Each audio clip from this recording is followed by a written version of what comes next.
Once a source of livelihood to thousands of skilled artisans, Kerala's handloom industry is today reeling under low wages, rising raw material costs and limited government support.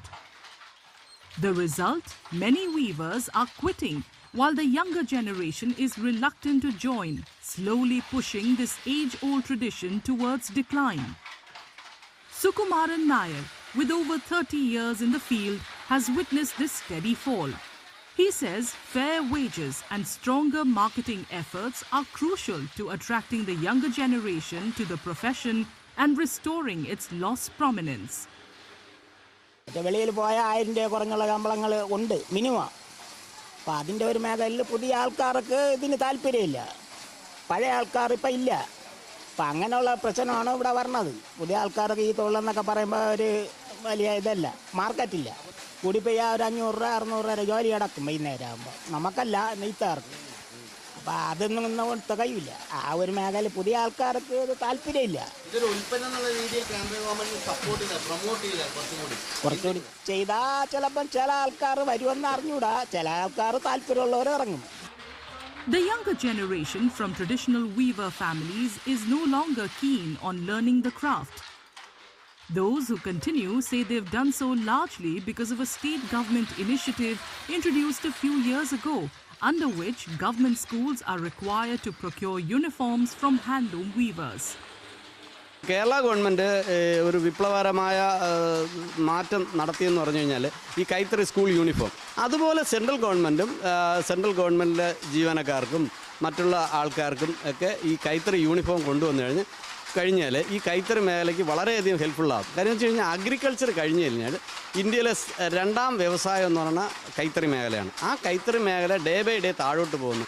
എന്തുകൊണ്ടെന്ന് വെച്ചാൽ പവർലൂമിൻ്റെ തള്ളിക്കയറ്റമാണ്. കൈത്തറി സാധനം government of India handloom mark എന്നുള്ള ഒരു മുദ്ര കൊണ്ടുവന്നിട്ടുണ്ട്. ആ മുദ്ര ഇട്ട് വിൽക്കുന്ന സാധനങ്ങൾക്ക് മാത്രം GST ഒരു ലെവലും, അല്ലാത്ത പവർലൂം സാധനത്തിന് അവർ GST കൂട്ടിക്കോട്ടെ. Weavers who've spent decades in the profession say low wages are a major deterrent. They believe that if wages improve, more young people will join the industry. 46 കൊല്ലമായി ഞാൻ നെയ്യാൻ ഇറങ്ങിയിട്ട്. അന്നോട്ട് നെയ്യാൻ തുടങ്ങിയ സാരി, മുണ്ട്, ഡിസി എടുക്കുന്നതൊക്കെ തന്നെ. ഇപ്പോഴാണ് ഈ യൂണിഫോം 9 കൊല്ലം കൊണ്ട് ഈ യൂണിഫോമിൽ നെയ്യാൻ തുടങ്ങിയത്.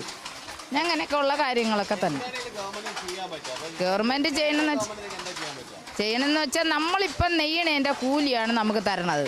നമുക്ക് ഈ നെയ്ത്തെന്നും പറഞ്ഞ് വേറെ ഒരു ആനുകൂല്യവും നമുക്ക് കിട്ടണില്ല. അപ്പോൾ എന്തെങ്കിലും നമുക്ക് തരണ്ടേ? നമ്മളിപ്പോൾ ഇന്ന് 50 രൂപയ്ക്ക് 500 രൂപയ്ക്ക് നെയ്യുമെങ്കിൽ ആ 500 രൂപ തന്നെ. നമുക്ക് വേറെ ഇതിലൊന്നുമില്ല. നെയ്തില്ലെന്നും പറഞ്ഞാൽ പൈസ ഇല്ല. ഇത്രയേ ഉള്ളൂ നമുക്ക്. മുമ്പത്തെ കാലത്ത് ഒരുപാട് പേര് ഈ നെയ്ത്തായിരുന്നു അവരുടെ മുഖ്യ തൊഴിൽ. പക്ഷെ ഇപ്പോഴങ്ങനെയല്ല. എല്ലാവരും ഈ മേഖലയിൽ നിന്ന് അങ്ങോട്ട് മാറിക്കൊണ്ടിരിക്കുകയാണ്. കുറച്ചുകൂടിയൊക്കെ ഈ തൊഴിലിനെ പ്രോത്സാഹിപ്പിക്കുകയാണെങ്കിൽ. വേതനം തന്നെയാണ് പ്രശ്നം. വേതനം കൂട്ടിക്കഴിഞ്ഞാൽ ഈ രംഗത്ത് ഒരുപാട് ആൾക്കാർ വരും. Arvind is among the few young entrepreneurs still associated with the handloom sector. He points to rising raw material costs and the growing preference for power loom products as major reasons for the sector's decline. ഇപ്പോൾ മെയിനായിട്ട് അനുഭവിക്കുന്നതെന്ന് പറഞ്ഞാൽ നമ്മളിപ്പോൾ പവർലൂമിലുള്ള ഉൽപ്പന്നങ്ങൾ വന്നതിൽ കൂടി ഒരുപാട് നമ്മുടെ കൈത്തറി സാധനങ്ങൾക്ക് ഡിമാൻഡ് വളരെ കുറഞ്ഞു. അതുപോയിട്ട് ഇപ്പോൾ നമ്മുടെ റോ മെറ്റീരിയലായിട്ടുള്ള കസവ്, നൂല്, മറ്റുള്ളവരുടെ വില എന്ന് പറഞ്ഞാൽ അധികമായി കൂടി. കാരണം ഇപ്പോൾ കസവിൻ്റെയൊക്കെ വില എന്ന് പറഞ്ഞാൽ നമ്മൾ സ്വർണ്ണം കൂടുമ്പോൾ അതിനനുസരിച്ച് ചെറിയ വേരിയേഷൻ വരുന്ന ഐറ്റംസ്. അപ്പോൾ ഇപ്പോൾ നമ്മൾ വാങ്ങിച്ചുകൊണ്ടിരുന്നതിൻ്റെ ഡബിൾ വില കൊടുത്താണ് ഇപ്പോൾ സാധനങ്ങൾ വാങ്ങിക്കേണ്ടി വരുന്നത്. അതും ഇപ്പം റോ മെറ്റീരിയൽസ് കിട്ടാൻ വളരെ പാടുമാണ്. അപ്പോൾ അത്രയും വില കൊടുത്ത് ഇപ്പോൾ സാധനങ്ങൾ വാങ്ങിക്കാനുള്ള ഉപഭോക്താക്കളുടെ അളവ് വളരെ കുറവാണ്. അങ്ങനെ നമ്മുടെ സാധനങ്ങളുടെ ഡിമാൻഡ് വളരെ കുറഞ്ഞു വരികയാണ്. He adds that being a handloom weaver is no longer considered a prestigious profession. He says that unless the central government provides greater financial support, this perception is unlikely to change. പിന്നെ കേന്ദ്രത്തിൻ്റെ ബഡ്ജറ്റിലെന്ന് പറഞ്ഞാൽ ഇപ്പോൾ കേന്ദ്രവുമായിട്ട് ബന്ധപ്പെട്ട് ഒരു അധികം പ്രോജക്റ്റുകളും വരുന്നില്ല നമ്മുടെ കൈത്തറി മേഖലയെ സംരക്ഷിക്കാൻ വേണ്ടി. എന്നാൽ പല സംസ്ഥാനങ്ങളിലും ഒരുപാട് കൈത്തറിയെ സംരക്ഷിക്കാൻ പ്രോജക്റ്റുകൾ വരുന്നുണ്ടെന്ന് പറയുന്നുണ്ട്. പക്ഷേ നമ്മൾ കേരളത്തിൽ അങ്ങനെ ഒന്നും കിട്ടുന്നില്ല, ലഭിക്കുന്നില്ല. ഇതിപ്പോൾ ഒരു താഴ്ന്നൊരു തൊഴിലായിട്ടാണ് പലരും കാണുന്നത്.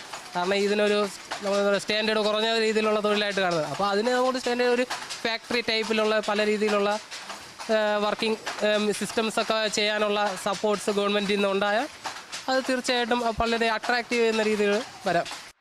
According to Handtex, the Kerala Handloom Weavers Cooperative Society, the apex body for handloom cooperatives. 523 societies are registered under it, with many of them now defunct.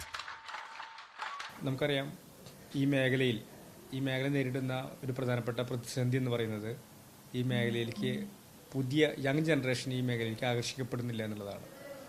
അതിന് പ്രധാനപ്പെട്ട വിഷയം ആ മേഖലയിൽ ലഭിക്കുന്ന കൂലിയുടെ കുറവും അതുപോലെ തന്നെ ആ മേഖലയായിട്ട് ബന്ധപ്പെട്ടുള്ള മീൻസ് അവർക്ക് കൂടുതൽ സ്ട്രെയിൻ എടുക്കേണ്ട ഒരു വിഷയമാണ് നമ്മൾ നോക്കുമ്പോൾ കാണുന്നത്.